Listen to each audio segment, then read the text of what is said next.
because we brought up Matt Bourne. I've heard an awful lot about him over the years. Maybe kind of a wild guy at times, a partier. Give me your best Matt Bourne story. I know you've got to have at least one. Oh gosh, brother. You know, um, it's like my best Matt Bourne story is like him almost getting in a shoot fight with Hacksaw.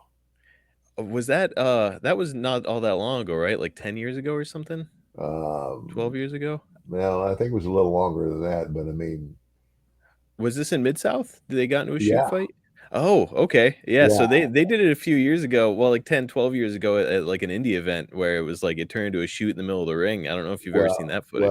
That's because that whole Matt, he was a good worker, but he had an attitude, Mhm. and Jim hated it, man. He just and they almost came to Fist City, in Mid South, and so I'm sure whatever happened, how long ago?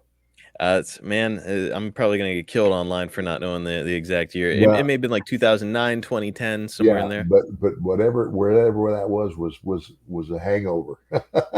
Yeah. Was a like they and I get it. I mean, I understood uh,